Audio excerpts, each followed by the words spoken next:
Спутник Кыргызстан купуялуулук шарты менен окурмандардын жеке турмушуна байланышкан көйгөйлөрдү жарыялап келет. Психолог менен баарлашуу рубрикасынын болжолку чыгарылышында эки баласын Кыргызстандагы өз энесине калтырып коюп, чет өлкөдө иштеп жүргөн мигрант келиндин тагдыры баяндалат.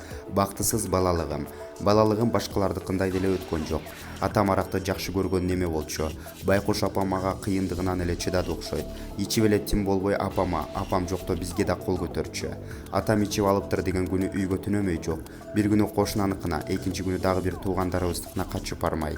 Кээде уялганыбыздан короодогу бактын түбүнө, бийик чөптүн арасына жашыны уктап калган күндөр болду. Атам издеп чыкканда жүрөгүбүз оозубузга тыгыла түшчү. Таппас экен деп Кудайдан зар какшап диленчү элек. Ал күндөр да өттү. Атам катуу ооруга чалдыгып, мен мектепте окуп жүргөндө каза болуп калды. 4 тууганбыз. Мен үйдүн улуусумун. Арак менен алышканы аз келгенсип апам жакыр жашоонун да азабын тартты. Эл катары эки коюбуз да жок болчу. Айла кеткенде мектепте пол жууп иштеди.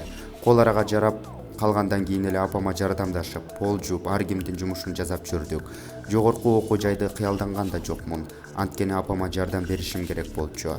Шаарда да мен иштебеген кара жумуш калган жок. Бакыт жылмайды, бирок көпкө созулган жок. Ошентип тытынып иштеп жүргөн кезде айылдаш бир бала менен көптөн бери жакшы көрөрүн айтып колумду сурады. 1 жыл сүйлөшүп жүрүп ата-энесинин, ал Аракештин кызы дегенине болбой үйлөнүп алды. Мен да каршы болгон жокмун. Ата мээримин көрбөгөндөнбү, Айтор күйөөмдү жакшы көрчүмүн. Аны менен кыз жигит болуп жетелешип жүргөн учурда, ага турмушка чыгып балалуу болгон кезде менден өткөн бактылуу киши жоктой сезилген. Бирок ал жыргалым көпкө созулган жок. Кайын журтум барган сайын мени эптеп жашаган жердин кызы деп теңине албай, ал аз келгенсип апамды кудагый катары кабыл албай коюшту. Экинчи кызымды төрөгөндөн кийин кайнежелеримдин сөзүнө чыдабай кетип калдым. Күйөөм болсо апасынын тилин албай аялын ээрчип кетиптир деген айылдаштардын кебинен намыстанып унчукпай тим болду. Артыбыздан келген жок.